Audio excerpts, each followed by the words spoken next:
வசனத்துக்கு நேராய் நாம் கடந்து செல்வோமாக. சாந்த குணம் உள்ளவர்களுக்கு உண்டாகும் ஆசீர்வாதங்கள். நமக்கு ரொம்ப அவசியம் சாந்த குணம். ஆவியின் கனிகளில் ஒன்றுதான் சாந்தம். ஆவியின் கனிகளில் ஒன்று சாந்தம். இன்னைக்கு உலகத்திலேயே பிரச்சனைக்கு மேல பிரச்சனை. வாலிபர்கள் ஆயுதங்கள் எடுக்கக்கூடியதான ஒரு காலம் ஆயிப்போய். வாலிபர்கள் அவர்கள் அடங்கி இருக்கக்கூடாதபடிக்கு அவர்களுக்குள்ள ஒரு எழுச்சி, துன்மார்க்கமான எழுச்சிகள் என்ன செய்கிறது? காணப்படுகிறது. நல்ல எழுச்சிகள் இருந்தால் நல்லதுதான். எல்லா குடும்பங்களிலும் பார்த்தா குடும்பத்துல சில குடும்பத்துல சாந்தம் இருக்கிறது, சில குடும்பத்துல சாந்தமான குணங்கள் இல்லை.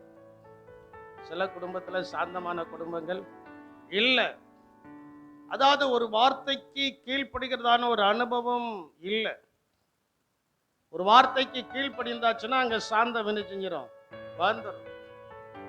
சாந்தத்துக்கு சாந்தமான குணம் இல்லை என்றால் ஏதோ சாத்தான் நம்மகிட்ட விளையாண்டுகிட்டு இருக்கிறான், அல்லாட்டா சாத்தானுக்கு நாம் இடம் கொடுத்திருக்கிறோம் என்று அர்த்தம். ஏனென்றால் நம்முடைய தேவனாகிய கர்த்தர் சாந்தம். அதனால்தான் பாடணும், சாந்த சொரூபியே சத்திய வாசனை. அந்த பாடலை வைத்துதான் இந்த நாள் செய்தி ஆயத்தமாக்கப்பட்டிருக்கிறது. கடந்த நாட்கள்ல இந்த இடத்துல உட்கார்ந்திருக்கும் போது அந்த பாடலை மறுபடியும் நாம் பாடல. அந்த ஒரு ஸ்டான்ஸாவை மட்டும் கடைசி நாட்கள்ல நமக்கு ஒரு சாந்தமான குணம் அவசியம். சாந்தமாய் சகல காரியத்தையும் கீழ் பண்ண பழகும். சாந்தமாய் நடந்து கொள்ள வேண்டும். கத்தியோ சத்தமிட்டோ ஏதாவது காரியத்தை செய்து பிரயோஜனம் இல்ல. கத்தியோ சத்தமிட்டோ ஒரு காரியத்தை செய்வோம் என்றால் சாத்தான் சந்தோஷப்படுவான். அமைதலோடு ஒரு காரியத்தை செய்வோம் என்றால் இயேசு சந்தோஷப்படுவார். அல்லேலூயா. இயேசு நம் மூலமாய் சந்தோஷப்படணும்னா நமக்குள்ளே ஒரு அமைதி, ஒரு சாந்தம் காணப்பட வேண்டும். ஒரு அமைதியான குணம். படபடப்பெல்லாம் இருக்கக்கூடாது. கிறிஸ்தவ வட்டாரத்துல நான் எவ்வளவோ படபடப்பா இருந்த ஆளுதான், நான் எவ்வளவோ கோபமா இருந்த ஆட்கள் தான். ஆனா காலங்கள் வரும்போது கர்த்தர் அதை மாற்றி கொண்டிருக்கிறார். நாம் பூரணப்படும் போதுதான் பரலோக ராஜ்யத்துக்கு போக முடியும். ஆகினால் சாந்தமுள்ள ஆவி, சாந்தமுள்ளதான குணம். படபடன்று பேசியோ படபடன்று ஒரு வார்த்தையை சொல்லியோ ஒரு பிரயோஜனம் இல்லை. நான் அடிக்கடி இப்பொழுது நான் சொல்லுகிறதான காரியம் என்னவென்றால், எந்த காரியமானாலும் நீங்கள் ஜெபம் செய்யுங்கள், அமைதலாயிருங்கள். அல்லேலூயா. எல்லாருக்கும் நான் சொல்கிறதான ஒரு காரியம், நல்ல ஜெபம் பண்ணுங்க, அமைதியா இருங்க, காரியத்தை கர்த்தர் நடத்துவார். அதுதாங்க சாந்தம். நம்ம வாயை விட்டுட்டோம், நம்ம பேசிட்டோம், நம்ம காரியத்தை செய்துட்டோம்னா கர்த்தர் அற்புதங்களை செய்ய மாட்டார். இஸ்ரவேல் ஜனங்கள் அவர்கள் எகிப்திலிருந்து போய் சிவந்த சமுத்திரத்துல நிற்கும் போது ஆண்டவர் சொல்றாரு, நீ சும்மா இரு, நீ சும்மா இரு. ஆண்டவரே, எல்லாரும் நெருக்கிட்டு வராங்களே, நெருக்கதான்பா செய்வாங்க. கிறிஸ்தவர்களை நெருக்கதான் செய்வாங்க. ரட்சிக்கப்பட்ட உங்களை நெருக்கதான் செய்வாங்க. ரட்சிக்கப்பட்ட உங்களை உங்களுடைய சமுதாயம் நெருக்கும். ரட்சிக்கப்பட்ட உங்களை உங்களுடன் பிறந்தவர்கள் நெருக்குவார்கள். ரட்சிக்கப்பட்ட உங்களை உங்களுடைய குடும்பம் நெருக்கும். அந்த நெருக்கத்துல நமக்கு ஒரு விசாலத்தை உண்டாக்கும்படியாகத்தான் இயேசு சாந்த சொரூபியாய் நமக்குள்ளே வந்திருக்கிறார். அல்லேலூயா. அவர் சாந்தமானவர். சிவந்த சமுத்திரத்துக்கு முன்னாலே வந்து ஜனங்கள் நிற்கிறார்கள். எல்லாரும் மோசே மோசே மோசே. நம்ம வீட்டுல இருக்கிற ஒரு ஆளுக்கு பதில் சொல்ல முடியாது. ஆனா மோசே எத்தனை பேருக்கு பதில் சொல்லணும்? சொல்லுங்களா? 6 லட்சத்துக்கும் மேற்பட்ட புருஷர்களுக்கு என்று சொல்லப்பட்டிருக்கிறது. குறைஞ்சது ஒரு 25 லட்சம் பேருக்கு அவன் என்ன செய்யணும்? பதில் சொல்லணும். ஆனா மோசே ஒண்ணுமே செய்யல. ஆண்டவருடைய சத்தத்தை மட்டும் கேட்கிறான். அவன் காதுல வேற சத்தம் இல்லல. நான் அந்த இடத்துக்கு வருவேன் என்று சொன்னால் அவனுடைய காதுல வேற சத்தம் என்ன செய்யல, விழல. ஆண்டவருடைய சத்தம் மட்டும் விழும்படியாக அவனுடைய காது ஷார்ப்பா இருக்கிறது. தேவன் என்னோடு பேச வேண்டும் என்று தேவன் பேசினார். சும்மா இரு என்று சொன்னதான தேவன் பேசினார். இன்னைக்கு நான் உனக்கு செய்ய போகிற ரட்சிப்பை என்ன செய்ய பாருன்னு சொன்னாரு. உன் கையில் இருக்கிறது என்னது? நீட்டுனாரு. நீட்டை தான் செஞ்சான், அடிக்கல. நீட்னா சிவந்த சம்தனம் 2000 செய்தது. என் அன்பு தேவனுடைய சின்னமே, உங்களுடைய சாந்த குணத்துக்கு ஒரு பெரிய ஆசீர்வாதம் இருக்கிறது. மனைவி புருஷனிடத்துல சாந்தமாய் நடந்து கொள்ள வேண்டும். புருஷன் மனைவியிடத்துல சாந்தமாய் நடந்து கொள்ள வேண்டும். பிள்ளைகள் பெற்றோரிடத்துல சாந்தமாய் நடந்து கொள்ள வேண்டும். ஆய் பூயின்று பேசி ஆய் பூயின்று நடந்து ஒன்றையும் நீங்கள் சாதிக்க போகிறது இல்லை. அவைகளில் தோல்விதான் வரும். அதை நல்லா புரிஞ்சுடுங்க. அவைகள் என்னதான் வரும்? தோல்விதான் வரும். அப்படியே அமைதியா ஆண்டுடைய சமூகத்துல காத்திருந்தா அவர் சகலத்தையும் நேர்த்தியாய் செய்கிறதான தேவன் எல்லாவற்றிற்கும் ஒரு சமயத்தையும் ஒரு நேரத்தையும் வைத்திருக்கிறார். அந்த காலத்துல சகலமும் சம்பூர்ணமாய் நடக்கும். அல்லேலூயா. அதனால் என் அன்பு தேவனுடைய சினமே, என் அன்பு தேவனுடைய பிள்ளைகளே, ஆண்டவர் இன்னைக்கு கொடுத்ததான வார்த்தை அதுதான். நம்முடைய தேவன் சாந்தமானவர், நம்முடைய இரட்சகர் சாந்தமானவர். வாசியுங்கள் யாத்திராகமத்தின் புஸ்தகம் 34ஆம் அதிகாரம் 6வது வசனத்துல ஆண்டவர் சொல்கிறதான ஒரு வார்த்தை என்னவென்றால், அவரை குறித்து அங்கே சொல்லப்பட்டிருக்கிறது, கர்த்தர் அவனுக்கு முன்பாக கடந்து போகிற போது அவர் மோசே ஆண்டவரை பார்த்து சொல்கிறான். ஆண்டவர் மோசேக்கு முன்னால கடந்து போகும்போது மோசேயினுடைய வாயில் புறப்படுகிறதான வார்த்தை, அவர் கர்த்தர் இரக்கமும் கிருபையும் நீடிய சாந்தமும் மகா தயையும் சத்தியமும் உள்ளதான தேவன். நம்முடைய தேவன் யாரு? நீடிய சாந்தம் உள்ளதான தேவன். நம்ம எல்லாரும் கேட்கிறோம், ஆண்டவரே அவன் பண்ணது அக்கிரமத்துக்கு, அவன் பண்ணதான காரியத்துக்கு ஏயா நீர் பார்த்துக்கிட்டு இருக்கிறீன்னு கேட்கிறோம். அவங்களுக்கு சொல்றேன், அவர் நீடிய சாந்தம் உள்ளவர். அவர் எப்படிப்பட்டவர் சொல்ல மாட்டீங்களா? அவர் எப்படிப்பட்டவர்? நீடிய சாந்தம். அதனாலதான் விட்டு பிடிச்சிட்டே இருக்க. அதனாலதான் என்ன செய்கிறாரு? விட்டு பிடிச்சிட்டே இருக்கிறாரு. நமக்கு விரோதமா எத்தனை பேர் எழும்பினாலும் ஆண்டவர் விட்டு பிடிக்கிறது காரணம் அதுதான். ஆனா எத்தனை பேர் விரோதமா எழும்பினாலும் நமக்கு ஒரு தீமையும் செய்யக்கூடாதபடிக்கு பரிசுத்தாவின் தேவன் நம்மை கவர் பண்ணி வைத்திருக்கிறார். அல்லேலூயா. நீடிய சாந்தம் மோசே. அதுல 10வது வருஷம் அந்த நீடிய சாந்தத்தை புரிந்து கொண்டதான மோசேயின் இடத்துல தான் கர்த்தர் சொல்றாரு. அதுல 10வது வசனத்துல, எல்லா ஜனங்களுக்கு முன்பதாக செய்யப்படாத அதிசயங்களை அற்புதங்களை நான் உன் ஜனங்களுக்கு செய்ய போகிறேன். அல்லேலூயா. அவர் அற்புத அடையாளங்களை செய்யணும்னா முதல்ல நம்ம ஆராதிக்கிற தேவன் யார் என்பதை நாம் அறிந்து கொள்ள வேண்டும். அல்லேலூயா. ஆராதிக்கிறதான தேவன் யார்? ரொம்ப சாந்தம் உள்ள, ரொம்ப எப்படிப்பட்டவர்? சாந்தம் உள்ள. ஒரு 10வது வசனத்தை வாசியுமா, அதுல சொல்லப்பட்டிருக்கிறது, அதற்கு அவர், இதோ நான் ஒரு உடன்படிக்கை உன்னோடு பண்ணுகிறேன், பூமி எங்கோ எந்த ஜாதிகளிடத்திலும் செய்யப்படாத அதிசயத்தை உன் ஜனங்கள் எல்லாருக்கும் முன்பதாகவும் செய்வேன். உன்னோடு கூட இருக்கிற ஜனங்கள் எல்லாரும் கர்த்தருடைய செய்கைகளை காண்பார்கள். எதை காண்பார்கள்? எப்பொழுது ஆண்டவர் சொல்றாரு, மோசே இயேசுவை அல்லட்டா கர்த்தரை யெகோவா தேவனை நீடிய சாந்தம் உள்ளவர் என்று அறிக்கை செய்யும் போது. நம்முடைய கர்த்தர் எப்படிப்பட்டவர்? நமக்கு வருகிறதான பிரச்சனை சில நேரங்களில் நம்ம புலம்புகிறதான என்னப்பா எசப்பா,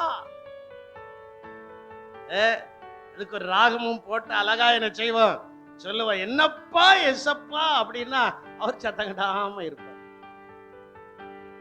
என்னைக்கு அவரே ஆண்டவரே நீர் நீடிய சாந்தம் உள்ளவர், எனக்கு எத்தனை உபத்திரங்கள் வரட்டும், எத்தனை கஷ்டங்கள் வரட்டும், எத்தனை அவமானங்கள் வரட்டும், எத்தனை நிந்தைகள் வரட்டும், அவைகள் மத்தியில நான் இன்னைக்கு ஜீவனோடு கூட இருக்கிறேன் என்று சொன்னால் அது கர்த்தருடைய சுத்த கிருபை. அப்படி அறிக்கை பண்ண பழக்கம். மோசே அதை தான் அறிக்கை பண்ணதான், நீர் கர்த்தர் இரக்கமும் கிருபையும் நீடிய சாந்தமும் மகா தயமும் சத்தியமும் உள்ள தேவன். அறிக்கை செய்ததற்கு பின்புதான் ஆண்டவர் மோசேயின் இடத்துல பேசுகிறாரு, உன் ஜனங்களோடு கூட நான் உடன்படிக்கை பண்ணியிருக்கேன்பா. என்ன பண்ணியிருக்கிறாரு? நல்லா இணைய கவனிக்கணும். உன் ஜனங்களோடு கூட என்ன செய்திருக்கிறேன்? இயேசுவோடு கூட உடன்படிக்கை பண்ணவங்க மட்டும் 2 கரங்களை உயர்த்தி ஒரு அல்லேலூயா சொல்லுங்க பாப்பா. சிலருக்கு மறந்துடும். இயேசுவோடு உடன்படிக்கை பண்ணியிருக்கமா பண்ணலையா? தொட்டிக்குள்ள இறங்கி தண்ணிக்குள்ள இறங்கி தேவனோடு கூட என்ன செய்திருக்கிறோம்? உடன்படிக்கை பண்ணியிருக்கிறோம். உடன்படிக்கை பண்ணாதவங்க 15ஆம் தேதி ஒரு தேதி உங்களுக்கு குறிக்கப்பட்டிருக்கு, அன்னைக்கு உடன்படிக்கை பண்ணி கொள்ள வேண்டும். அல்லேலூயா. அப்ப பாருங்க, உடன்படிக்கை பண்ணின ஜனங்களோடு கூட கர்த்தர் பேசுகிறார். உன் ஜனங்களுக்கு முன்பதாக செய்யப்படாத, இதுவரைக்கும் செய்திராத ஒரு அதிசயத்தை, ஒரு அற்புதத்தை நான் என்ன செய்ய போகிறேன்? செய்ய போகிறேன். காரணம், நான் நீடிய சாந்தம் உள்ளவர். இயேசுவும் அதை தான் செய்கிறார். மத்தேயு 11ஆம் அதிகாரம் 29வது வசனத்தை நீங்கள் வாசிக்கும் போது அங்கே சொல்லப்பட்டிருக்கிறது. மத்தேயு 11ஆம் அதிகாரம் 29வது வசனம், நான் சாந்தமும் மனத்தாழ்மையுமாய் இருக்கிறேன், என் நுகத்தை உங்கள் மேல் ஏற்றுக்கொண்டு என்னிடத்தில் கற்றுக்கொள்ளுங்கள், அப்பொழுது உங்கள் ஆத்மாக்களுக்கு இளைப்பாறுதல் கிடைக்கும். இளைப்பாறுதலே இல்லை. இங்க ஓடவா அங்க ஓடவா, அங்க பாயவா இங்க பாயவா, நீச்சல் அடிக்கவா வெறுங்குளத்துல பாயவா, எப்படி? இந்த எண்ணங்கள்லாம் நமக்கு வரக்கூடாது. இயேசுவின் இடத்துல வரணும். அப்பா, நீங்க சொல்லியிருக்கீங்க, நீர் சாந்தமும் மனத்தாழ்மையும் உள்ளவர், நான் உம்மிடத்துல கற்றுக்கொள்ள என்ன செய்திருக்கிறேன். அவர் கற்றுக் கொடுக்கிறார். இன்னைக்கு நம்ம எப்படி நடக்கணும், எங்க போகணும், எங்க போகக்கூடாதுங்கிறத கற்றர் என்ன செய்கிறார். அதான் சங்கீதம் 32:8 சொல்லப்பட்டிருக்குதுல்ல, உண்மையில் என் கண்ணை வைத்து உனக்கு ஆலோசனை சொல்லுவேன், நீ நடக்க வேண்டிய வழியை உனக்கு என்ன செய்வேன்? காட்டுவேன். நான் உனக்கு என்ன செய்வேன்? காட்டுவேன். நீ நடக்க வேண்டியதான வழிகளை உனக்கு காட்டுவேன். அவரிடத்துல கற்றுகளை அவர் சாந்தம் உள்ளவர். சொல்லப்பட்டிருக்கு, அவர் பட்சிக்கிற அக்கினி எல்லாம் சொல்லப்பட்டிருக்கு. ஆனா அவர் சாந்தம் உள்ளவர். கோபக்காரன்ட்ட தான் என்னது இருக்கும்? சொல்ல மாட்டீங்களே, நீங்க கோபத்திலே ஆழ்ந்து போயிருவீங்களா? கோபங்காரன்ட்ட என்னது இருக்குமா? இயேசுநாதர் கோபப்பட்டா அதே நிமிஷம் அவருடைய சாந்தத்தை வெளிப்படுத்தினார். கோபப்பட்டது ஒரே ஒரு இடம். என்ன இடம் என்றால், தேவாலயத்தில் அவர்கள் ஆராதிக்காமல் அதை கல்லர் குகை ஆக்கினதினால், வியாபார ஸ்தலமாக்கினபடியினால் இயேசு அங்கே என்ன செய்தாரு? கோபப்பட்டார். அடுத்த நிமிஷமே அவர் சாந்தமாய் மாறிட்டார். நம்ம பிள்ளைகளிடத்துல நம்ம கோபப்படுதோம். பாஸ்டர், என் பிள்ளைகளிடத்துல இதுவரைக்கும் நான் கோபமே படலை அப்படின்னு சொல்லக்கூடிய யாராவது ஒரு பேரண்ட்ஸ் கை வைத்துங்க. உங்க பிள்ளைகள்கிட்ட நீங்க கோபமே படலை, பிறந்ததுல இருந்து இது வரைக்கும். என் பிள்ளைகிட்ட நான் கோபமே படலை, அடிச்சதும் கிடையாது, நாயை பேயண்டு பேசினதும் கிடையாது, ஏன்பா இதை பண்ணுனன்ட்டு வருந்தி கேட்டதும் கிடையாது. எல்லாருமே கோபப்பட்டு, ஆனால் அதே நேரத்தில் அந்த பிள்ளைகள் மேல எப்படி இருக்கிறோம் சொல்லுங்க? அந்த பிள்ளைகள் மேல எப்படி இருக்கிறோம்? சாந்தமா இருக்கிறோம், அன்பா இருக்கிறோம். அவர்களுக்கு செய்யக்கூடிய காரியத்தை என்ன செய்கிறோம். சில நேரங்கள்ல நாம் பண்ணுகிற தவறுதலினால் தேவனுடைய கோபம் நம்ம மேல வந்திருக்கிறது. அதே நேரத்தில் அந்த தவறுதலிலிருந்து மனம் திரும்பும்போது தேவனுடைய இரக்கம் நமக்கு வந்திருக்கிறது. அல்லேலூயா. தேவனுடைய இரக்கம் நம்ம மேல என்ன செய்திருக்கிறது? வந்திருக்கிறது. தேவ இரக்கத்தினால அந்த கோபத்துக்கு வருகிறதான காரியம் என்ன? 4 தலைமுறை மட்டும் கர்த்தர் விசாரிப்பாரா? இரக்கம் வந்து விட்டால் 1000 தலைமுறை மட்டும் அவர்களுக்கு என்ன செய்வேன்? இரக்கம் செய்வேன். இயேசுவும் சொல்கிறார், எப்பா ஏண்டவாப்பா, நான் சாந்தமா இருக்கிறேன். தூரத்துல இருந்து பார்க்கறதுக்கு நான் கடினமான ஆள் மாதிரி தான் தெரியும். தூரத்துல இருந்து பார்க்கறதுக்கு நான் எப்படிதான் இருக்கும்? கொஞ்சம் கடினமான ஆள் மாதிரி தான் தெரியும். ஆனா என் பக்கத்துல வா, என்கிட்ட வா, என்கிட்ட உட்காரு, என்கிட்ட என்ன செய்ய? உட்காரு, என்கிட்ட உட்காரு, என் கூட சாப்பிடு, என் கூட என்ன செய்ய? சாப்பிடு, என் கூட தங்கிரு, நான் என்னெல்லாம் செய்தேன்னு பாரு. அப்பந்தான் என் சாந்த குணம் உனக்கு என்ன செய்யும்? தெரியும். என் அன்பு தேவனுடைய சின்னமே, என் அன்பு தேவனுடைய பிள்ளைகளே, உங்களுடைய குடும்பத்துல சாந்த குணங்கள் வரும்போது பலவிதமான ஆசீர்வாதங்கள் உண்டாகிறது. பலவிதமான ஆசீர்வாதங்கள் உங்களுடைய குடும்பத்தில் வந்து இறங்க வேண்டும் என்றால் இன்னைக்கு உங்களுடைய குணத்தை நீங்கள் மாற்றிக்கொள்ள வேண்டும். மீக்னஸ், ஒரு சாந்தமான ஆவி, ஒரு சாந்தமான குணம் நம்மிடத்துல காணப்படும் போது கர்த்தர் நம்மை ஆசீர்வதிக்கிறார். நம்முடைய குடும்பத்துல நமக்கு என்னது இருக்கணும்? சாந்தமான. 1 பேதுரு 3ஆம் அதிகாரம் 6வது வசனத்தை வாசிங்களா? அதுல ஸ்திரீகளை குறித்து சொல்லப்பட்டிருக்கிறது. அவங்களுக்கு என்ன குணம் இருக்கணும்னு சொல்லப்பட்டிருக்கு. 3ஆம் அதிகாரம் 6வது வசனம். அந்தபடியே சாரால், அதுக்கு முந்தின வசனத்தை வாசிமா, இப்படியே பூர்வத்தில் 4வது வசனமா வாசிங்க. அதே அதிகாரத்துல அழியாத அலங்கரிப்பா இருக்கிற சாந்தமும் அமைதியில் உள்ள ஆவியாகிய இருதயத்தில் மறைந்திருக்கிற குணமே. ஆப்பம் பாருங்க, 1வது வசனத்திலிருந்து 6வது வசனம் வரைக்கும் வாசித்து பார்த்தீங்கன்னா ஸ்திரீகளை குறித்து சொல்லப்படும். சாரால் ஆபிரகாமை எப்படி அழைத்தாளா? நீங்க என்னைக்காவது உங்க புருஷன் ஆண்டவனு சொல்லியிருக்கீங்களா? கொலைக்கார பயல அப்படிலாம் சொல்லியிருக்கீங்க? சண்டைக்காரன ஐயாதீங்க. வேத வசனம் நமக்கு சரியாய் சொல்லுகிறது. நமக்கு என்ன குணம் இருக்கணுமா? என்ன புறம்பான அலங்கரிப்பு இராதபடிக்கு 4வது வசனத்துல சொல்லப்பட்டிருக்கிறது. அழியாத அலங்காரமா இருக்கிற சாந்தமும் அமைதியிலும் உள்ள ஆவியாகிய இருதயத்தில் மறைந்திருக்கிற குணமே உங்களுக்கு. அதுவே தேவனுடைய பார்வையில் பாருங்க, சாந்தம் விலையேற பெற்று. சாந்தம் என்னது? விலையேற பெற்று. வீட்டு சத்தம் வெளியிலே கேளாத அளவுக்கு வாழ்கிறதான குடும்பம் ஆசீர்வதிக்கப்பட்டது. என்ன அலையிலேயே சொல்ல மாட்டேங்க? எங்களுக்கு கொஞ்சம் மருந்து கொடுத்தா நாங்கள் எப்படி ஃபர்ஸ்ட் அலையிலேயே சொல்ல முடியும்? அதுக்கு கீழே பல ஆசீர்வாதங்களை நான் வச்சிருக்கிறேன். முதல்ல கொடுக்கக்கூடியதை கொடுத்து உள்ள இருக்கிறத வெளியில எடுத்துடணும். அதுக்கப்புறம் தான் ஆசீர்வாதம் உள்ள தங்கும். ஆமென். அப்போ நமக்கு சாந்தம் உள்ளதான ஒரு அமைதலான குணம் நம்மிடத்துல காணப்படும் போது நாம் பல ஆசீர்வாதங்களை சுதந்திரித்துக் கொள்கிறோம். பலவிதமான ஆசீர்வாதங்கள் நமக்கு வருவதற்கு நாம் செய்யக்கூடியது என்ன? ஒன்று, சாந்தம் உள்ளவர்களை தேவன் போதித்து அவர்களை நடத்துகிற தேவனாய் இருக்கிறார். சங்கீதம் 25:9 பார்க்கும்போது அங்கே சொல்லப்பட்டிருக்கிறது. சங்கீதம் 25:9 சாந்தம் உள்ளவர்களை சாந்த குணம் உள்ளவர்களை நியாயத்திலே நடத்தி. சாந்த குணம் உள்ளவர்களை ஆண்டவர் எதுல நடத்துகிறாரா? நியாயத்திலே நடத்தி சாந்த குணம் உள்ளவர்களுக்கு தமது வழியை என்ன செய்கிறார்? போதிக்கிறார். ஆண்டவர் உங்களை நடத்து. ஆண்டவர் உங்களை என்ன செய்யணும்? நடத்தி அவருடைய போதனைக்கு கீழ்ப்படி.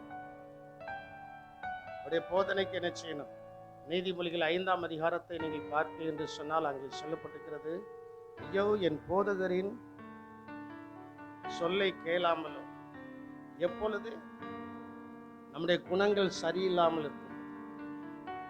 நம்முடைய குணம் சரியா இருக்கும் என்றால் நாம் போதகருடைய குணம், போதகருடைய வார்த்தை, தேவனுடைய வார்த்தை, இவைகள் எல்லாவற்றையும் கேட்போம். இவைகள் எல்லாவற்றையும் என்ன செய்வோம்? நல்லா கேட்போம். ஆண்டவருடைய வார்த்தையை கேட்போம். ஆண்டவரை பாடுவோம், ஆண்டவரை துதிப்போம், ஆண்டவருடைய நாமத்தை பறைசாற்றுவோம். ஆண்டவருடைய நாமத்தை என்ன செய்வோம்? பறைசாற்று. அவர் உங்களுக்கு போதித்து உங்களை என்ன செய்கிறார்? நடத்துகிறார். அடுத்தாப்புல சொல்லப்பட்டிருக்கிறது, ரட்சிப்பினால் அலங்கரிக்கிறார். ஆண்டவர் நம்ம எதனால் அலங்கரிக்கிறார்? ரட்சிப்பினால். அலங்காரம் நமக்கு அவசியம். ஆவிக்குரிய அலங்காரம் ரட்சி. மாம்சிய அலங்காரங்கள் நிறைய என்ன செய்கிறது? இருக்கிறது. 149ஆம் சங்கீதம் 4வது வசனத்தை வாசிக்கும் போது அங்கு சொல்லப்பட்டிருக்கிறது, ஆண்டவர் நம்மளை அலங்கரிக்கிறார். ஆண்டவர் நம்மளை என்ன செய்கிறார்? உலகத்தின் அலங்காரம் உங்களை கீழே தள்ளும், இயேசுவின் அலங்காரம் உங்களை மேலே கொண்டு போகும். சில வாரங்களுக்கு முன்பு, சில மாதங்களுக்கு முன்பு பேசினேன். ஏசபேலின் அலங்காரம் அவளை மேலிருந்து கீழே தள்ள வைத்தது. எஸ்தர் ராஜாத்தினுடைய அலங்காரம் அனாதையாய் கடந்த அவளை சிங்காசனத்தில் கொண்டு உட்கார வைத்தது. புரியலையோ? புரியாதல்ல அவங்களுக்கு? புரியாதல்ல? ஏசபேலுடைய அலங்காரம் அவள் சிங்காரித்து சீவி கண்ணுக்கு மை வச்சு அதை வச்சு இதை வச்சு சப்பச்செல்லாம் வச்சுக்கிட்டு சன்னல் வெளியே எட்டி பார்த்தா, வெகு சொன்னா அவளை கீழே தள்ளு. கீழே தள்ளினா மண்டோடிங்கானும் கையுங்கானும் காலிங்கானும் எல்லாம் அக்கா எனக்கு போயிட்டு. ஆனா இங்க எஸ்தர் ராஜாத்தி சொற்கேட்டு வளர்ந்தபடியினால் அவள் அங்கே அகஸ்வேரு ராஜாவினுடைய ஆளுகையில ஏகா என்கிறதான தேவனுடைய மனுஷனுடைய கரத்திலிருந்து 1 வருடம் அலங்கரிக்கப்பட்டால், 1 வருடம் என்ன செய்யப்பட்டால்? அலங்கரிக்கப்பட்டால். 1 வருடம் அலங்கரிக்கப்பட்ட தன் முறை வரும்போது அகஸ்வேரு ராஜாவுக்கு முன்னால போய் நிற்கும் போது செங்கோலை நீட்டினான். அவனை பட்டத்து ஸ்திரீயாக, பட்டத்து ராணியாக அலங்கரிக்கப்பட்டு 127 தேசத்திற்கு மேலாக கர்த்தர் அவளை உயர்த்தினார். அப்ப அது என்ன அலங்காரம்னா? ரட்சிப்பின் அலங்காரம். நமக்கு இன்னைக்கு ரட்சிப்பின் அலங்காரம் இருக்கா? ரட்சிப்பு என்கிறதான ஒரு அலங்காரம் நம்ம இடத்துல காணப்படும் என்றால் நாம் சாந்தம் உள்ளவர்கள். நாம் இன்னைக்கு காலையில பாஸ்டர் மட்டும் நாம் பேசணும். இந்த காலத்து கிறிஸ்தவங்களுக்கு இந்த காலத்துக்கு கிறிஸ்தவங்களுக்கு உள்ளதான ஒரு வித்தியாசம் என்னன்னு தெரியுமாமா அப்படின்னு கேட்டேன். நான் சொன்னேன், அந்த காலத்துல கிறிஸ்தவங்க வேத வசனத்துக்கும் தேவ ஊழியக்காரனுடைய வார்த்தைக்கும் அவ்வளோ ஒரு பயபக்தியும் அவ்வளோ ஒரு மரியாதையும் என்ன செய்தார்கள்? கொடுத்தார்கள். இப்போ அந்த மரியாதையும் இல்லை, அந்த பக்தியும் என்ன செய்யல இல்ல. ஆண்டவர் அற்புதங்களை செய்தார், ஆண்டவர் அடையாளங்களை செய்தார். அப்போ தேவனுடைய வார்த்தைக்கு நம்ம என்ன மரியாதை கொடுக்கிறோம்? அதனால்தான் ஒரு வசனம் சொல்லப்பட்டிருக்கிறது. அதை சொல்லிட்டே இருக்கும்போது என் இருதயத்தில் ஒரு வசனம் வந்துச்சு. உங்களை நடத்துகிறவர்கள் உங்களுடைய ஆத்மாவுக்கு உத்தரவாதம் பண்ணுகிறவர்களா இருக்கிறபடியினால் அவர்களுக்கு கீழ்ப்படிந்தது. எபிரேயர் 13ஆம் அதிகாரம் 17வது வசனம் நினைக்கிறேன், சரியா ஞாபகம் இல்லை. 13-17 தான் இருக்கும். 17 தானே? வாசிமா. உங்களை நடத்துகிறவர்கள் உங்கள் ஆத்மாக்களுக்காக உத்தரவாதம் பண்ணுகிறவர்களாய் வெளித்திருக்கிறவர் ஆனபடியினால் அவர்கள் துக்கத்தோடு அல்ல சந்தோஷத்தோடு அதை செய்யும்படி அவர்களுக்கு கீழ்ப்படிந்து அடங்குங்கள். அவர்கள் துக்கத்தோடு அப்படி செய்தால் அது உங்களுக்கு பிரயோஜனமாய் இருக்கப்படாதே. பாருங்க, வார்த்தையை சொல்லியாச்சுன்னா உடனே வார்த்தைக்கு என்ன செய்யணும்? கீழ்ப்படியணும். தேவனுடைய வார்த்தைக்கு, தேவனுடைய மனுஷன் சொல்கிற வார்த்தைக்கு கீழ்ப்படியணும். யோர்தான்ல போய் முங்குனாதான் அங்க சுகம் உண்டாகும். கீழ்ப்படியாம அவன் கோபப்பட்டு போனா என்ன நடந்துச்சு? ஒண்ணும் நடக்கல. எங்க தேசத்துல இருக்கிறத எப்பா உங்ககிட்ட 1000 செல்வாக்கு இருக்கலாம், ஆனால் தேவனுடைய வார்த்தைக்கு மிஞ்சின செல்வாக்கு உனக்கு ஆகாது. கூட இருக்கிறத நபர்கள் சொல்லிடுறாருங்க, ஐயா ஆண்டவனே அந்த தீர்க்கதரிசி ஒரு பெரிய காரியத்தை செய்ய சொன்னா நீர் என்ன செய்திருப்பீர். போய் முங்கும், என்ன நடக்குன்னு என்ன செய்வோம் பாப்போம். கீழ்ப்படி முங்கினா 7 திருப்பு முங்கினா சுகம் உண்டாயிற்று.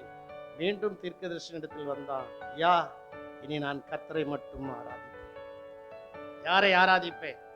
நல்லா நீங்க சிந்திச்சு பாருங்க. அந்த தேவனுடைய மனுஷனுடைய வார்த்தைக்கு கீழ்ப்படிந்ததினால், தேவனுடைய மனுஷனுடைய வார்த்தைக்கு கீழ்ப்படிந்ததினால் நடந்ததான அற்புதங்கள் அது. சாந்தமாயிரு, உங்களை ரட்சிப்பினால் ஆண்டவர் அலங்கரிப்பார். ரட்சிப்பினால் அலங்கரிக்கப்பட்டவர்கள் தான் பட்டவர்களுடைய ஓட்டம்தான் புனிதமா இருக்கும். அவர்கள் புனிதமான பரலோக ராஜ்யத்திலே அவர்கள் பங்கெடுப்பார்கள்.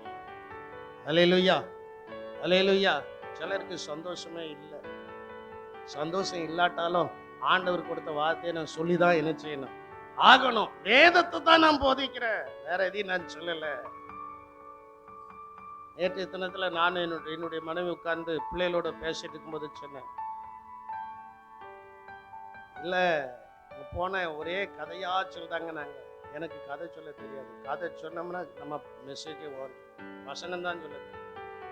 எங்களை வளர்த்தவர்கள் அப்படித்தானே வளர்த்திருக்கிறார்கள். வசனத்துல நில்லுன்னு தான் சொல்லி கொடுத்திருக்கிறார். அப்ப ரட்சிப்பினால் அலங்கரிப்பார் ஆண்டவர். நம்ம எதனால அலங்கரிப்பாரு சொல்ல மாட்டேங்களே. நமக்கு சாந்த குணம் அவசியம். ஆவியின் கனிகள் ஒன்றுதான் சாந்தம்.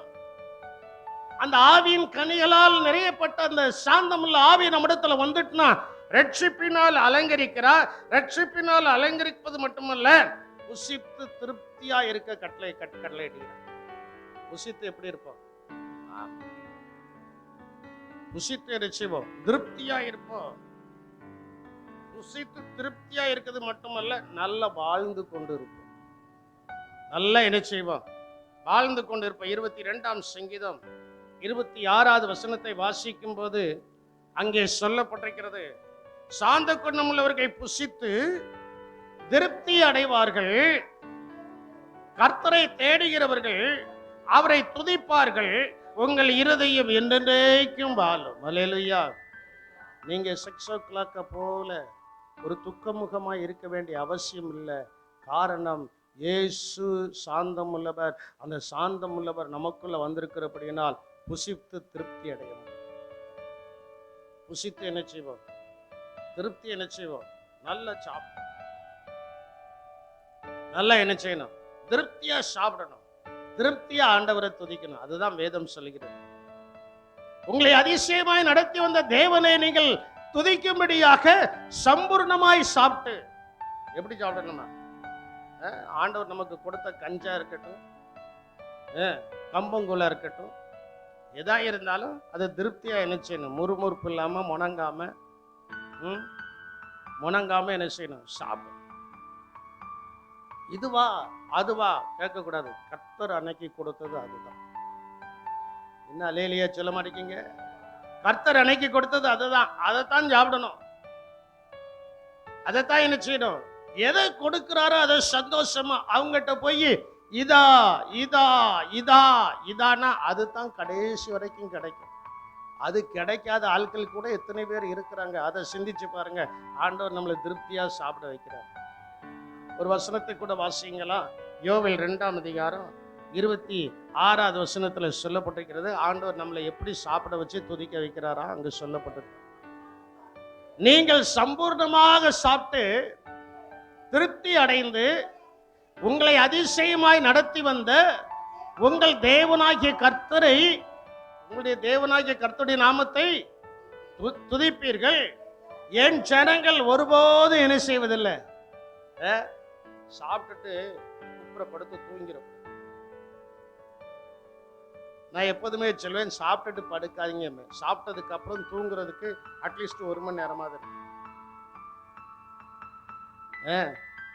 1 மணி நேரமாவது என்ன செய்யணும்? இருக்கணும். சாப்பிட்ட உடனே தூங்கும் போதுதான் அந்த சாப்பாடு சீரணிக்காம பல வியாதிகளை என்ன செய்கிறது? கொண்டு வருகிறது. என் கூட வருதவங்க அத்தனைக்கும் தெரியும். சாப்பாட்டு நேரத்தில் கேட்பேன், சாப்பிடுறீங்களா? இல்லை பாஸ்டர், நீங்க சாப்பிடுங்கன்னா நீங்க உட்காந்துருங்க, நான் சாப்பிடுவேன். ஏன்? அவங்களுக்கு சாப்பாடு மேல விருப்பம் இல்லை, எனக்கு அந்த நேரத்துக்கு சாப்பிட்டாகணும். வேத வசனம் தான் சொல்லுது, ரட்சிக்கப்பட்டுட்டோம், ஞானஸ்நானம் எடுத்துட்டோம், சாந்தமுள்ள ஆவி வருதுன்னா ஆண்டவர் நம்மை திருப்தியாய் புசிக்க வைக்கிறார். எப்படி புசிக்க வைக்கிறார்? கஞ்சா இருக்கட்டுமே, கஞ்சா இருந்தாலும் திருப்தியா சாப்பிட்டுட்டோம். அவன் நமக்கு ஒரு செல்ல பிள்ளை, அதனால அவனை என்ன சொன்னாலும் கோவப்பட மாட்டான்னு சொல்லுத. என்னைக்கா கோவப்பட்டோம்னா என்ன செய்ய? பட்டாலும் பட்டது தானே, சொன்னதுதான்.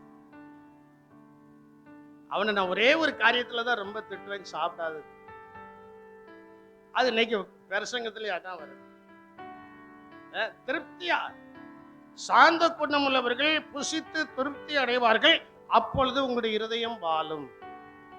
நம்முடைய இருதயம் வாழ்வதற்கு நல்ல சந்தோஷமா என்ன செய்யணும்? எது இருந்தாலும் அம்மா இன்னைக்கு கஞ்சி தான் வச்சிருக்காங்க, துவையல் தான் இருக்கு, பரவாயில்ல பரவாயில்ல. கஞ்சி தான் இருக்கு, துவையல் தான் இருக்கு, பரவாயில்ல. சந்தோஷமா என்ன செய்யணும்? சாப்பிடணும். சந்தோஷமாய் புசித்து திருப்தி அடைந்து, ஆண்டவரே நீர் கொடுத்த நல்ல ஆகாரத்திற்காய், புசிப்பதுக்கு முன்னாலும் ஜெபம் பண்ணோம், புசித்ததுக்கு அப்புறமும் நீர் கொடுத்த நல்ல ஆகாரத்திற்காக உமக்கு ஸ்தோத்திரம் சொல்லியாச்சுன்னா அங்க ஒரு திருப்தி வரும். வியாதி வராது, வியாதி இருந்தாலும் அது ஓடி போகும். அல்லேலூயா. வியாதி இருந்தாலும் என்ன செய்யும்? கொடுத்த ஆகாரத்துக்கு என் பிள்ளை தோத்திரம் பண்ணுதான், என் பிள்ளை எனக்கு நன்றி சொல்லுதான். அவனுடைய சரீரத்துல வியாதிகள் இராதபடி அவைகளை என்னை விட்டு கடந்து போவதற்கு, அவைகள் நம்மை விட்டு கடந்து போவதற்கு கர்த்தர் இறங்குவார். நான் சொல்லப்பட்டிருக்கிறது யாத்திரையாகமத்தில், அவர் உன் தேவனாகிய கர்த்தர் அவர் அப்பத்தின் தண்ணீரையும் ஆசீர்வதிப்பார், வியாதேவனை விட்டு என்ன செய்வார்? விலக்குவா. ஏன் சொல்லப்பட்டிருக்கு? எதற்காக சொல்லப்பட்டிருக்கு? புசித்து திருப்தியா என்ன செய்யணும்? இருக்கணும். சாப்பிடக்கூடியதை நல்ல சந்தோஷமா என்ன செய்யணும்? சாப்பிடணும். சாப்பிட்டு ஆண்டவரை நல்ல துதி, ஆண்டவரை நல்லா என்ன செய்யணும்? நமக்கு எப்போதுமே எப்பவும் ஜெபம் வரும் தெரியுமா? ஒன்றும் இல்லாத நேரத்தில் ஆண்டவரே எனக்கு அதை தாருமையா, எதை தாருமையா, அப்படி தாருமையா, எப்படி தாருமையா, நல்லது. ஆனா திருப்தியா இருக்கும்போது கர்த்தருக்கு எந்த அளவுக்கு நன்றி சொல்கிறோமோ அந்த அளவுக்கு ஒரு திருப்தியை கர்த்தர் கொடுப்பார். அல்லேலூயா. அவருக்கு நன்றி சொல்றோம். இன்னைக்கு கிடைத்த ஆகாரத்திற்காக ஸ்தோத்திரம். திருப்தி அடைந்து அவருடைய இருதயம் என்ன செய்யும்? வாழும். சாந்த குணம் உள்ளவர்கள் பூமியை சுதந்திரித்து மிகுந்த சமாதானத்தினால் மகிழ்ச்சியா இருப்பார்கள். இடம் வாங்கல, வீடு கட்ட முடியல, சாந்த குணம் வர. அதுக்காக எங்களுக்கு சாந்த குணம் இல்லைண்டா பாஸ்டர் சொல்றீங்க, நான் சொல்லல. வேதம் சொல்கிறது, சாந்த குணம் உள்ளவர்கள் பூமியை சுதந்திரித்து மிகுந்த சமாதானத்தினால் மகிழ்ச்சியா என்ன செய்வார்கள்?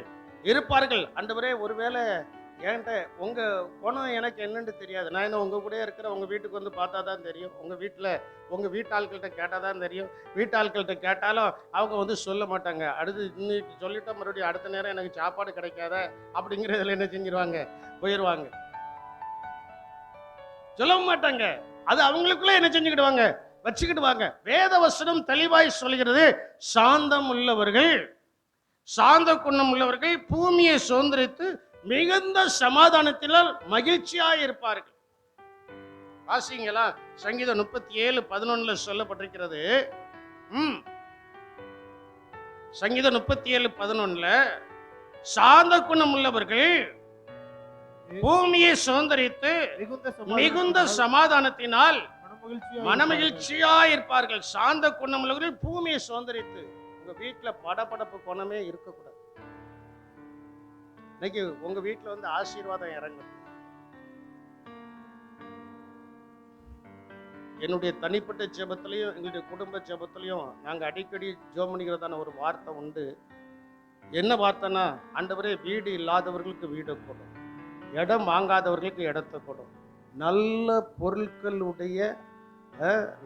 பொருட்களுடைய தேவையான பொருட்களை உடைய நல்ல குடும்பமாய் வாழ வேண்டும். தேவையான பொருட்கள்லாம் வீட்டில் என்ன செய்யணும்? இருக்கணும். நல்ல குடும்பமாய் அவர்கள் வாழ வேண்டும். சாந்த குணம்.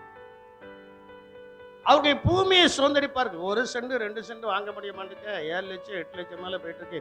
எத்தனை லட்சமாய் இருந்தாலும் நாம் சாந்தமாய் மாறிவிட்டால் சாந்த சொருபியாகி அவர் நமக்கு இறங்கி அத்தனை லட்சத்தை அவர் கொடுப்பார். விசுவாசிக்கிறவங்க மட்டும் 2 கரங்களை உயர்த்தி ஒரு அல்லேலூயா சொல்லுங்க பாப்போம். நம்ம மாறணும். இன்னைக்கு மட்டும் மாறக்கூடாது. இயேசுவின் வருகை மட்டும் நம்ம என்ன செஞ்சிட்டு இருக்கணும்? சொல்ல மாட்டேங்க. நான் எதுக்கு பாஸ்டர் மாறணும்? அவர் எப்படி இறங்குவாரு? நம்ம அந்த கேள்வி கேட்கும்போது அவர் என்ன செய்ய மாட்டார்? இறங்க மாட்டார். நம்ம ஆண்டவரே எனக்குள்ள ஒரு ஆவியை தாங்கப்பா, உமக்குள் இருந்த சாந்த குணம் எனக்குள்ள என்ன செய்யட்டும்? வரட்டும். எனக்குள்ள வரட்டும்னு சொல்லி நீங்க ஜெபம் பண்ண ஆரம்பிச்சிட்டீங்கன்னா உங்களுடைய குணங்கள் மாறும்போது உங்களுடைய குணத்தை கண்டு தேவனாகிய கர்த்தர் உங்களுக்கு இறங்குகிற தேவனாய் இருப்பார். ஒரு பழமொழி சொல்லுவாங்க, திடீர்னு எனக்கு ஞாபகத்தில் வருது. பாத்திரத்தை அறிந்து என்ன செய்யணும், உள்ளத்தை அறிந்து கர்த்தர் என்ன செய்யணும். நான் சொல்றது சரியா தப்பா? உள்ளத்தை அறிந்து கர்த்தர் என்ன செய்வார்?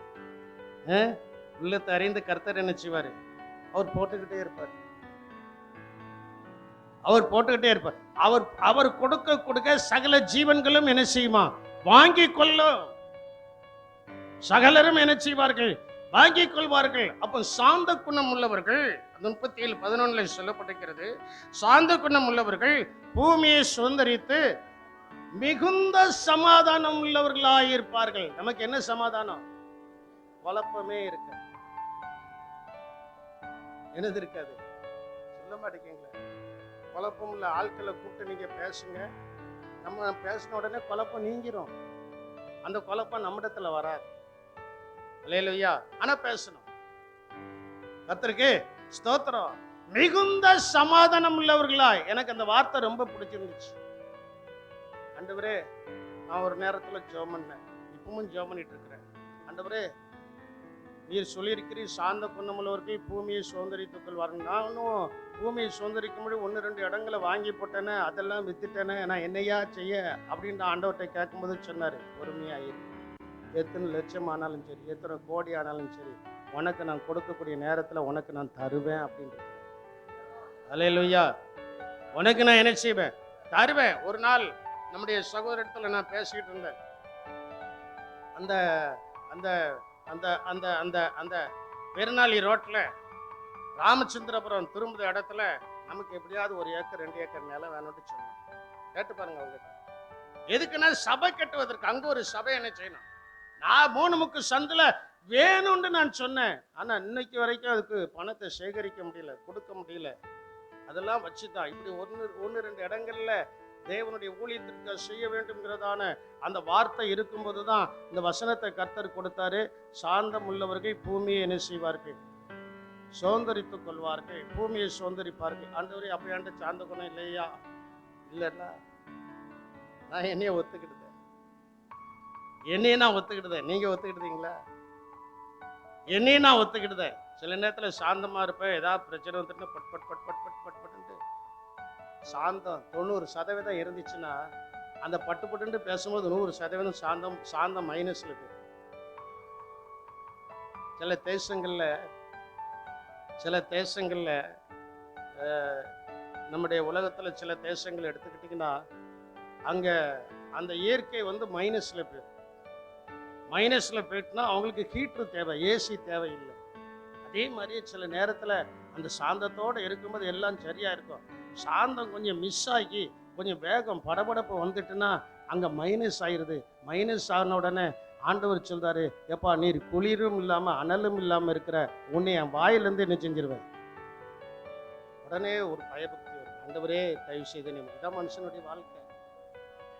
இதான் என்னது மனுஷனுடைய வாழ்க்கை. ஆகையினால் சொல்லப்பட்டிருக்கிறது, சாந்த குணம் உள்ளவர்கள் பூமியை சுதந்திரித்து மிகுந்த சமாதானத்தினால் மனமகிழ்ச்சியா. மோசையை போல சாந்தமானவன் உலகத்துல இல்ல.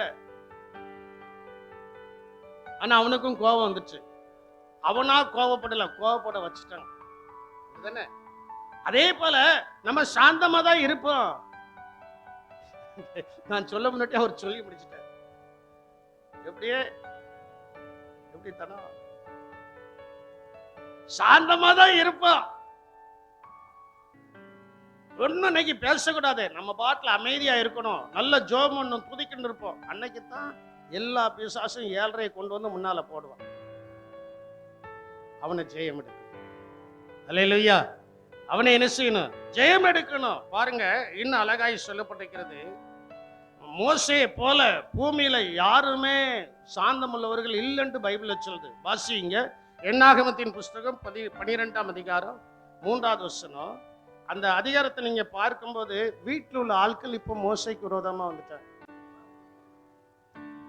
வீட்டில் உள்ள ஆட்கள் இப்போ மீரியாம் கூட பிறந்த சகோதரி விரோதமா வந்தாச்சு. கர்த்தர் இறங்கினார். யார பேசுத? மோசையா? மோசே எப்படிப்பட்டவன் தெரியுமா?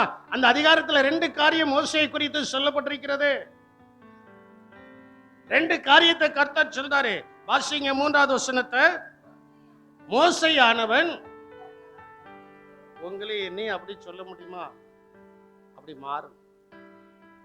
மோசேயானவன் சொல்ல மாட்டேங்கீங்களே, வாய திறங்கலாம் கொஞ்சம்.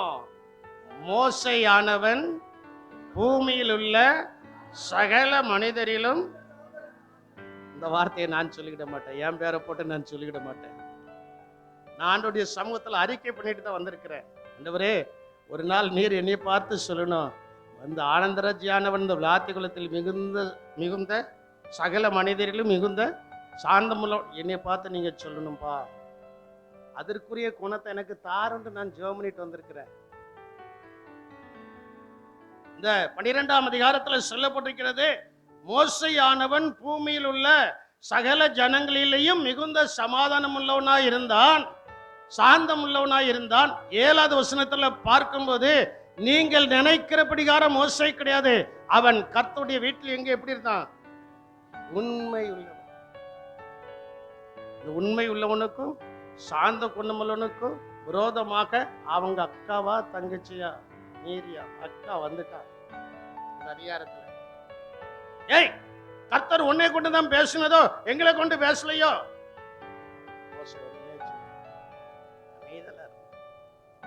அமைதலா என்ன செய்தார்? கர்த்தர் குறுக்க இறங்கினார். நீங்களும் நானும் அமைதியா இருக்கும்போது உங்களுக்காக எனக்காக கர்த்தர் குறுக்க இறங்குவார். அல்லேலூயா. உங்களுக்காக எனக்காக யார் இறங்குவார்? கர்த்தர் இறங்குவார். கர்த்தர் என்ன செய்வார்? இறங்குவார். ஏனென்றால் சாந்த குணம் உள்ளவர்களை கர்த்தர் உயர்த்துகிறார். யாரை உயர்த்துகிறாரு? அப்போ உயர்த்தப்படலைன்னா நீங்களா முடிவு பண்ணிக்கிடுங்க. ரட்சிக்கப்பட்டதுல இருந்து இந்நாள் வரைக்கும் நம்ம அப்படியே தான் இருக்கிறோம்னா ஏதோ ஒரு குணம் நமக்குள்ள மாறணும். அது சாந்த குணமா இருக்கலாம். சாந்த குணம் உள்ளவர்களை கர்த்தர் என்ன செய்கிறாரா? உயர்த்துகிறார். 147ஆம் சங்கீதம் 6வது வசனத்தை நீங்க பார்க்கும்போது அங்கே சொல்லப்பட்டிருக்கிறது, கர்த்தர் சாந்த குணம் உள்ளவர்களை உயர்த்துகிறார். அது வேண்டாம், அது வேண்டாம். கர்த்தர் சாந்த குணம் உள்ளவர்களை என்ன செய்கிறாரு? ஆமா, நம்மள ஆண்டவர் உயர்த்தட்டுமே. உயர உயர போயிட்டே இருக்கும். உயர உயர என்ன செய்யணும்? போயிட்டே இருக்கணும். எனக்கு தெரிந்த ஒரு நபர் பேங்க்ல சாதாரண கிளர்க்காக அவர் அந்த பேங்க்ல சேர்ந்தார். அதே பேங்க்ல அவர் சீனியர் மேனேஜர் ஆகி ரிட்டையர்ட் ஆகிறார். என்ன மேனேஜர்? ஆமா, நான் வேணா ஒரு நாள் அவரை வர சொல்றேன், அவர் உங்களுக்கு முன்னால சாட்சி சொல்வார். ரிட்டையர்ட் ஆகிட்டார். அவர் தான் எனக்கு எல்லா காரியத்தையும் பண்ணி தந்தார். முதல் கார், 2வது காரு, என் பிள்ளைகளுடைய காரியத்துக்கு அவர் தான் எனக்கு கொஞ்சம் ஹெல்ப் பண்ணார். சாதாரண கிளர்க்கா தான் சேர்ந்தாரு. சாதாரண கிளர்க்கா சேர்ந்த அவரோடு கூட கர்த்தர் இருந்தபடியினால் ஒரு சீனியர், மோஸ்ட் சீனியர் லெவல்ல கொண்டு போய் ரிட்டையர்ட் ஆக வச்சு, இன்னும் அவர் பேங்குக்கு போன் பண்ணி சொன்னால் சகல காரியமும் நடக்கும். எதற்காக சொல்றேன்னா, சாந்த குணமுள்ளவர்களே கர்த்தர் என்ன செய்கிறார்? சாந்த குணமுள்ளவர்களே கர்த்தர் என்ன செய்கிறார்? நீங்களும் நானும் உயர்த்தப்படணுமா பட வேண்டாமா? உயர்த்தப்படணும். நமக்கு என்ன குணம் வரணும்? உங்க அப்பா அம்மாட்டும் சண்டைப்படாதீங்க, உங்க பிள்ளைகள்ட்டையும் சண்டைப்படாதீங்க, யார்ட்டையும் சண்டைப்படாதீங்க. சமாதானமாய் சாந்தமாய் போங்க. இந்த சாந்த குணம் உங்களை உயர்த்தும். அல்லேலூயா. ஏனென்றால் முக்கியமான வசனத்துக்கு வர, சாந்த குணம் உள்ளவர்கள் சண்டையை அமர்த்துகிறார்கள். சாந்த குணம் உள்ளவர்கள் எதோ அமர்த்துகிறார்களா? சண்டையை அமர்த்துகிறார்கள். நீதிமொழிகள் 15:18 சொல்லப்பட்டிருக்கிறது, சாந்த குணம் உள்ளவர்கள் சண்டையை என்ன செய்கிறார்கள்? அமர்த்துகிறார்கள். சாந்த குணம் இல்லைன்னா அவன் சண்டையை கிளப்பி விட்டுருவான். இந்த வசனத்தில் அப்படிதான் இருக்கு.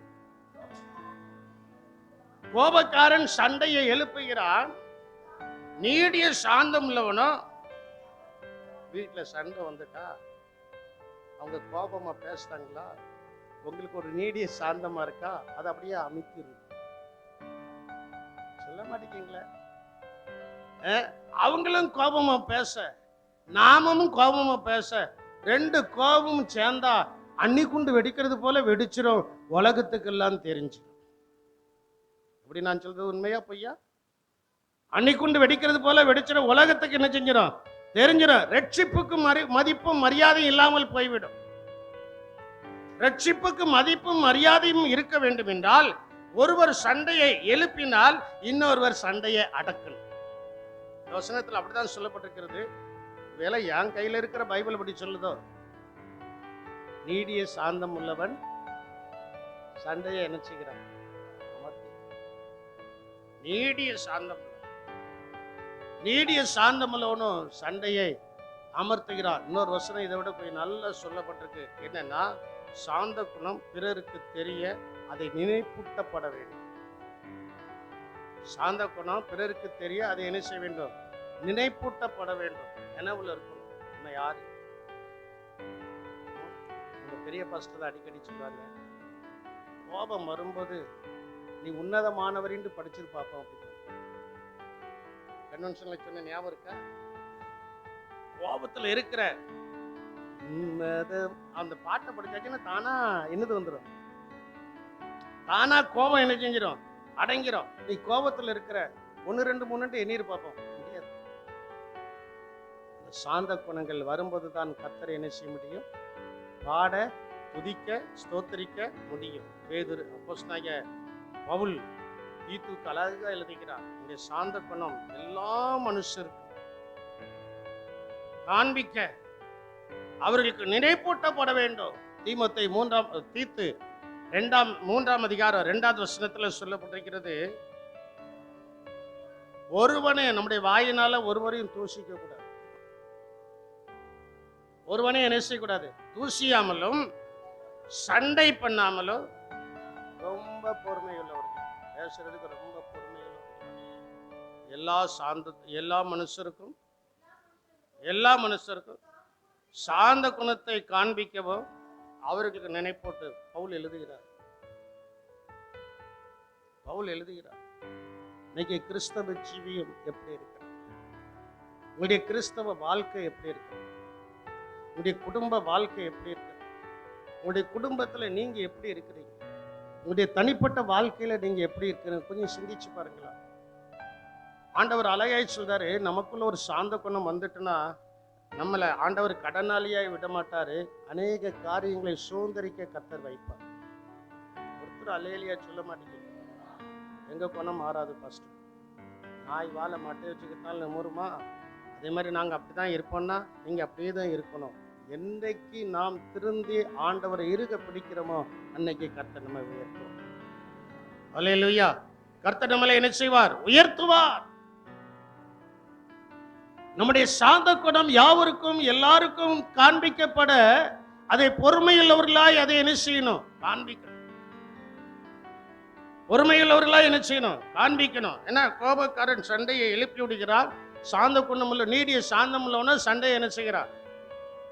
நீ சத்தம் கட்டாமதான் இருக்கிறா, கொஞ்சம் பொறுமையா தான் இரா அப்படின்னு சொல்லியே உடைய காலம் முழுவதும் பொறுமையா இருக்க வச்சு பல ஆசீர்வாதங்களை அவன் சுதந்திரித்துக் கொள்கிறான். அல்லேலூயா. பல ஆசீர்வாதங்களை அவர்கள் சுதந்திரித்துக் கொள்கிறார்கள். இன்னைக்கு நீங்க வீட்டுல போய் நல்லா யோசித்து பார்க்கணும், நல்லா சிந்தித்து பார்க்கணும். யோசிக்கக்கூடிய சிந்திக்கக்கூடிய ஒரு திறன் இருந்தால் சீக்கிரமாக நீங்கள் பூமியை சுதந்திரித்து மிகுந்த சமாதானம் உங்களுடைய குடும்பத்துல மகிழ்ச்சி பொங்க கர்த்தர் அதை எழுப்பி கொடுக்க போகிறார். அல்லேலூயா. மகிழ்ச்சி பொங்க கர்த்தர் அதை என்ன செய்ய போகிறார்? எழுப்பி கொடுக்க போகிறார். அதற்கு எத்தனை முட்டுக்கட்டை போட்டாலும், அதற்கு எத்தனை சாத்தான் விரோதமாய் வந்தாலும், அதற்கு எத்தனை காரியங்கள் விரோதமாய் வந்தாலும், நீங்கள் இயேசுவின் இரத்தத்தினால கழுவப்பட்டு அந்த ரட்சிப்பினால் அலங்கரிக்கப்பட்டு அந்த ரட்சிப்பினால் ஒரு சாந்த குணம் உங்களுடைய உள்ளத்துல வரும்போது நீங்கள் அநேக ஆசீர்வாதங்களை சுதந்திரிப்பதற்கு ஆவியான தேவன் உதவி செய்து கொண்டிருக்கிறார். அல்லேலூயா. நம்ம பேரன், எனக்கு இந்த வசனத்தை வாசித்த உடனே எனக்கு ஒரு ஆசை, சாகிறதுக்கு முன்னால மோசேயை போல இந்த சபையிலேயாவது நான் பேரன். நீரோடு கூட தான் நான் சொல்லுவேன், இந்த சபையிலேயாவது நான் ஒரு பேர் எடுக்கணும். எங்க பாஸ்டர் போல சாந்தம் உள்ளவன் ஒருவனும் கிடையாது என்று யாராவது ஒரு விசுவாசி எழும்பி இயேசுவின் வருகை தாமதத்துக்கு, இயேசுவின் வருகைக்கு முன்னால் நான் அந்த உலகத்தை விட்டு போனா அந்த பெட்டிக்கு முன்னால் அந்த வார்த்தையை சொல்ல. அது என்னுடைய ஆசை. இந்த வசனத்தை நான் வாசித்த உடனே மோசே பூமியில் உள்ள சகல ஜனங்களிலும் மனிதர்களிலும் அவன் எப்படிப்பட்டவனா இருந்தானா? மிகுந்த சாந்த குணமுள்ளவனா, நிறைய ஆசீர்வாதங்கள். என் அன்பு தேவனுடைய சனமே, தேவனுடைய பிள்ளைகளே, உங்களுக்கு உங்களுக்கு சாந்தமாய் இரக்கமாய் கிருபையாய் சொல்லிக் கொள்கிறேன். நீங்கள் எவ்வளவுக்கு எவ்வளவு சாந்தமாய் இருக்கிறீர்களோ அவ்வளவுக்கு எவ்வளவு நீங்க மகிழ்ச்சி கொண்டாடும்படியாக, உங்களுடைய குடும்பத்துல சமாதானம் உண்டாகும்படியாக அநேக ஆசீர்வாதங்களை நீங்கள் சுதந்திரிக்க போகிறீர்கள். அல்லேலூயா. 1-2 ஆசீர்வாதங்கள் அல்ல, அநேக ஆசீர்வாதங்கள். ஆண்டவர் எனக்கு அநேக ஆசீர்வாதங்களை கொடுத்திருக்கிறார், இன்னும் கொடுக்க போறார். அல்லேலூயா. இன்னும் என்ன செய்ய போறாரு? கொடுக்க போறார், கொடுக்க போகிறார். அதனால நாம் என்ன செய்யணும்? என்னில் உட்பட, நான் உட்பட செய்யக்கூடியதான காரியம் என்னவென்றால், சாந்த சுரூபமே, என்னை அழைத்திருக்கிறீர், என்னை தெரிந்தெடுத்திருக்கிறீர், என்னுடைய இரத்தத்தினால மீட்டெடுத்திருக்கிறீர், என்னை உம்மோடு கூட உடன்படிக்கை பண்ண வைத்திருக்கிறீர், என்னை அபிஷேகித்திருக்கிறீர். நான் சாந்தமாய் இருக்க வேண்டும். எந்த ஒரு காரியத்திலையும் ஏன் சத்தம் வெளியில வராத அளவுக்கு நான் சாந்தமா இருக்கும்போது என் நிமித்தமாக ஒரு நோவாவின் நிமித்தம் அவனுடைய குடும்பம் காக்கப்பட்டது போல, ஒரு ஆபிரகாமின் நிமித்தம் தேசம் ஆசீர்வதிக்கப்பட்டது போல, ஒரு இயேசுவின் நிமித்தம் உலகத்துக்கு ரட்சிப்பு உண்டானது போல, நீங்கள் ஜெபம் பண்ணக்கூடியதான ஒரே ஒரு காரியம் என்னவென்றால், ஆண்டவரே என் நிமித்தம், என் சாந்த குணத்தின் நிமித்தம் என் குடும்பம் ஆசீர்வதிக்கப்படணும், என்னுடையவர்கள் ஆசீர்வதிக்கப்பட வேண்டும். இந்த சாந்த குணத்தினால அநேகரை உமக்காக நான் ஆதாயப்படுத்திக் கொள்ள வேண்டும். அநேகரை உமக்காக நான் என்ன செய்யணும்?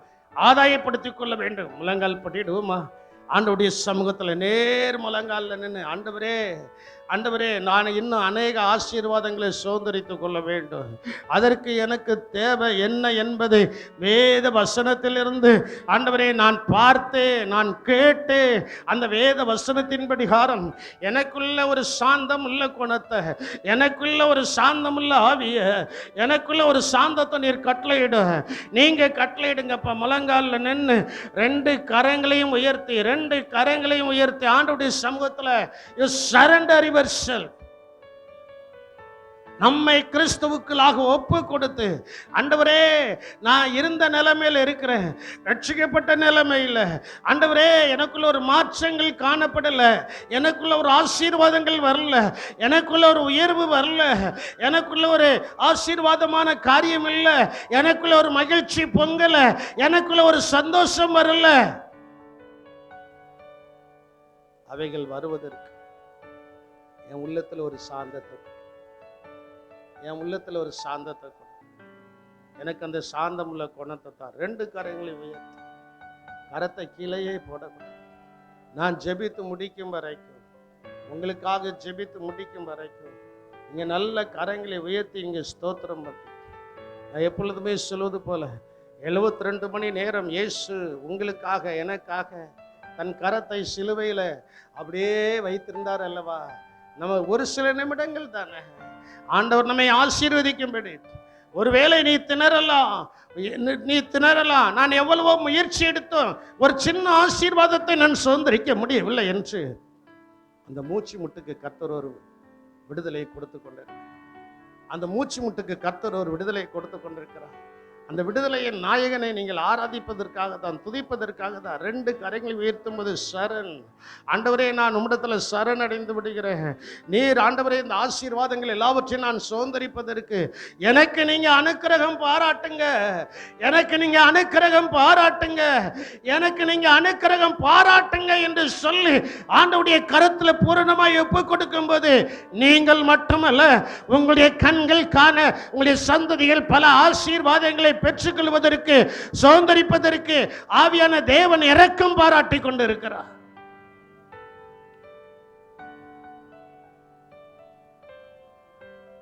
தன் பாவங்களை மறைக்கிறவன் வாழ்வடைய மாட்டான், அவைகளை அறிக்கை செய்து விடுகிறவனை இரக்கம் பெறுவான். வேதத்தை கேளாதபடி ஜெபிக்க வேண்டும். வேத வசனம் இப்பொழுது உங்களுக்கு சொல்லப்பட்ட அந்த வேத வசனத்தின்படி யாரும் ஆண்டவரே அந்த சாந்த குணத்தை எனக்கு தந்து,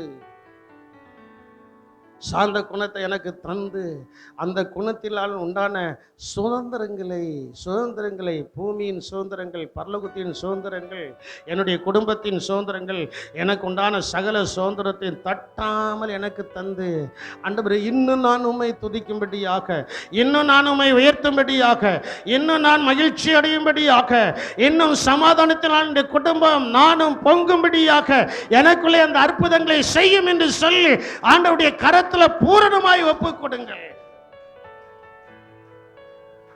எங்கள் கிருபை உள்ள தேவனே, மே துதிக்கிறோம், மே ஸ்தோத்திரிக்கிற கர்த்தாவே. ஆண்டவரே, சாந்த குணம் உள்ளவர்களுக்கு உண்டாகும் ஆசீர்வாதங்கள். எங்கள் தேவன் சாந்தமானவர், எங்களை இரட்சித்த இயேசு சாந்தமானவர். ஆண்டவரே, நீர் சொன்னதான வசனங்களை ஆண்டவரே உடைய பிள்ளைகளுக்கு முன்பு வைத்து விட்டேன் கர்த்தாவே. மோசையை போல ஆண்டவரே, சகல மனிதரிலும் மிகுந்த சாந்தம் உள்ளவனுங்கிற பேரை நான் எடுக்க வேண்டும். இந்த சபையிலே ஆராதிக்கிற நம்முடைய பிள்ளைகள் எடுக்க வேண்டும். எடுக்கும்படியாக ஒரு அனுக்கிரகம் பாராட்டி, அந்த அனுக்கிரகத்தினால மிகுந்த ஆசீர்வாதங்களை, பூமியில் இருக்கிற சகல ஆசீர்வாதங்களையும் பிள்ளைகள் சுதந்திரிக்க ஆவியான தேவன் அனுக்கிரகம் பாராட்டியும்படியாய் ஜெபிக்கிறோம். கொஞ்ச நாட்கள் ஆக்க அடியேன் ஜெபித்து வருகிறது போல ஆண்டவரே, எங்களுடைய பிள்ளைகள் இந்த சபையில் இருக்கிற பிள்ளைகள் ஒன்றிலும் குறைவுள்ளவர்களாய் அல்ல, எல்லா விதத்திலையும் அவர்கள் நிறைவுள்ளவர்களாய் இருக்க ஆண்டவரே நாங்கள் ஜெபிக்கிறோம் என்று சொல்லி ஜெபிக்கிறோமே, அந்த ஜெபம் ஆண்டவரே தம்முடைய பிள்ளைகளுக்கு பல ஆசீர்வாதங்களை கொண்டு வரும்படியாய் ஜெபிக்கிறோம். அதற்கு என்ன செய்ய வேண்டும், எப்படி வாழ வேண்டும் என்று வசனத்திலிருந்து கர்த்தர் எங்களுக்கு கற்றுக் கொடுத்து, அந்த வசனத்தின் பிரசித்தம் எங்களுக்கு வெளிச்சம் தந்து, அந்த வசனத்தின் பிரசித்தம் எங்களுக்கு வெளிச்சம் தந்து எங்களை மலையின் மேல் இருக்கிற பட்டணமாய் கர்த்தர் எங்களை மாற்றி உயர்த்தி ஆசீர்வதித்தருளும்படியாய் ஜெபிக்கிறோம். சின்னவன் ஆயிரமும் சிறியவன் பலத்த ஜாதி ஆவான் என்று சொல்லப்பட்ட வசனத்தின் படிக்காரா இந்த சாந்த குணம்ல வந்த உடனே ஆண்டவரே மே துதிக்கிற 1000ம் 10000மாக ஜொலிக்க ஆசீர்வாதங்களை பெற்றுக்கொள்ள ஆவியான தேவன் இந்த சபையில் இருக்கிற சிறு பிள்ளைகள் முதல் பெரியவர்கள் வரைக்கும் நீர் ஆண்டவரை அவிதமாய் ஆசீர்வதிக்க போகிறபடினால் உமக்கு ஸ்தோத்திரம். ஆசீர்வதித்தருளும், சார்ந்த குணங்களினால் அலங்கரித்தருளும். இயேசுவின் நாமத்தில் ஜெபிக்கிறோம் ஜீவனுள்ள நல்ல தகப்பனே. அப்படியே